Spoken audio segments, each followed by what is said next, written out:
What's up, guys? Today we've got the MSI Prestige 16 AI EVO. What a name. I've been using this as well as the M1 MacBook Pro, and I'm going back to the MacBook, but that's not all there is to it. There's plenty of reasons why this is a great laptop, so stick around, find out why, like, subscribe. Thank you guys for watching. Helps me out a lot. And yeah, hope we can continue to give you guys some good advice, and let's go. So starting things off, it's a beautiful 16-inch OLED display. You've got a nice big keyboard.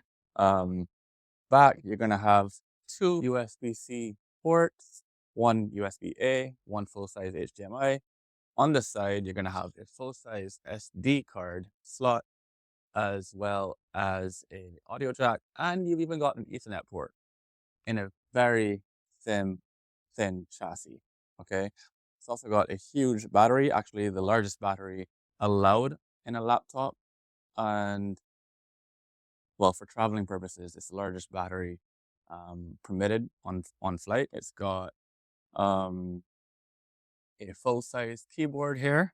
You've got your numpad right here. You've also got a huge trackpad, which honestly, coming from a MacBook, it's usually hard to find in the PC world a trackpad this nice and that performs this well. Well done, MSI. Huge thumbs up.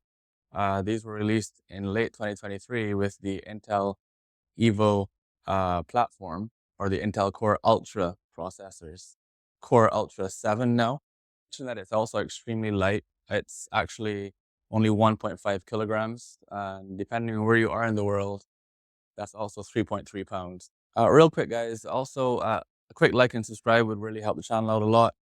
Primarily, again, I'm doing sports, my cycling and motocross and stuff on this channel.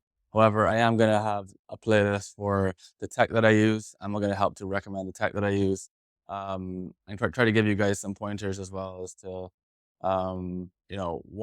what to spend your money on, try to save you some money, and just make this whole hobby fun. I've got a DJI Osmo action cam here to review as well. You can waste your money on tech that you don't need.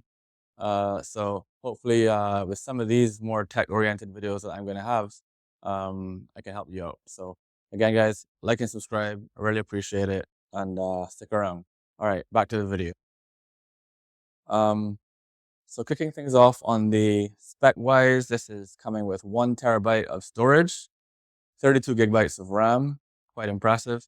It's also got, again, the 16-inch OLED. On the form factor, it's really nice. This is really a nice, thin laptop. It's an all aluminum chassis. It really does feel quite MacBook-esque. I know the guys at MSI are probably going to hate to hear that, but it does feel very premium. It does quite feel like you're holding a MacBook with this aluminum chassis. Nice, huge trackpad again here. Full-size keyboard. It's a backlit keyboard as well, so you won't have any issues working at night. So on DaVinci Resolve, you're going to find that you're going to want to create proxies on this. The MacBook, yeah, you probably should be creating proxies as well, but the MacBook is just a hair faster or a tick faster in processing the media. This does do a very good job on the Windows side of things, but it's really hard to beat what Apple is doing now. Does it have to be better? No, it doesn't. Actually, in many cases, the Apple M series chips, like the Max chip, is overkill for most people. DaVinci Resolve, as long as I'm creating some proxies, I can edit 4K footage, no problem. 1080p is a breeze. Color grading, more complex timelines, it's been a breeze in handling those more advanced, demanding tasks. It's been a real pleasure to use. Again, though, not quite as polished as the MacBook. It does stumble here and there, whereas the MacBook was just a bit smoother. Exporting, though, you're talking about a difference of maybe a few seconds in export times. This thing does export extremely fast. And you got to keep in mind, this is also an onboard GPU. So it's the system on a chip, just like the MacBook. There is no dedicated GPU in here. So to be able to edit 4K footage on a Windows laptop with a built-in or system on a chip architecture is very impressive.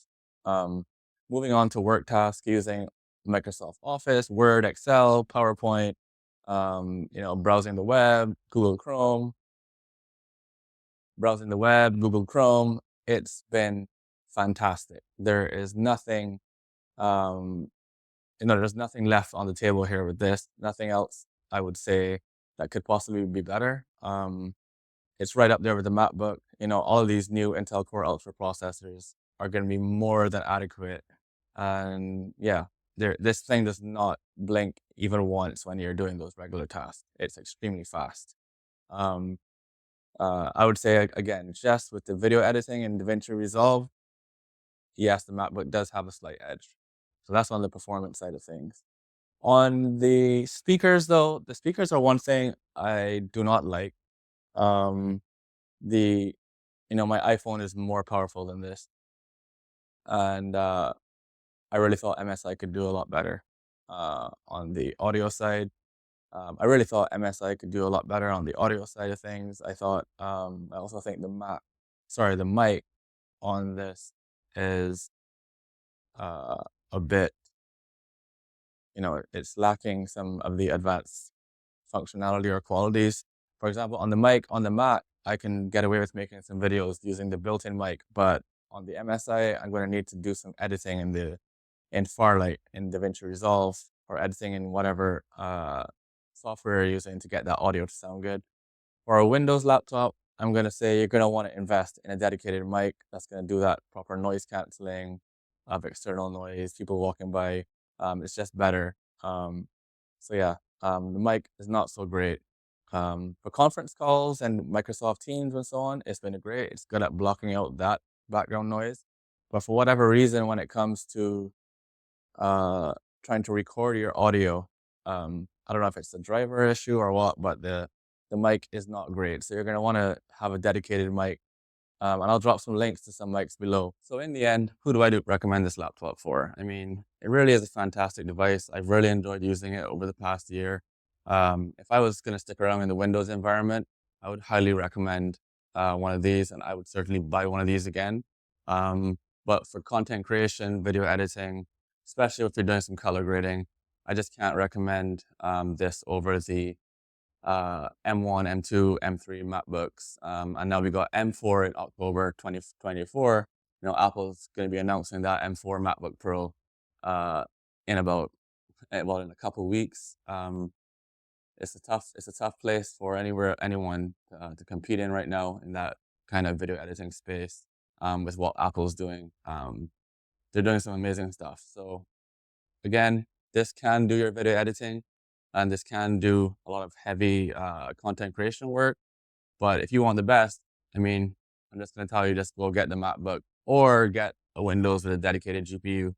But if you're going to be looking for something with a system on a chip like this to do all of that, I think, yeah, Apple's still ahead of the game. But for everything else, guys, especially in the Windows world, this is one awesome laptop. So you got to be honest with yourself. If you're going to just be doing regular work like 90% of people, and you want to be in the Windows environment, then this is honestly amazing. It's better than MacBook in many ways as well.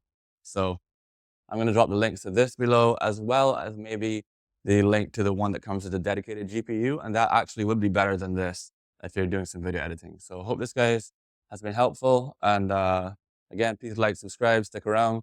We got the helmet ready to go on the next ride, and will tell me some more stuff. So yeah, you don't want to miss that either. So thanks, guys. See you guys in the next one.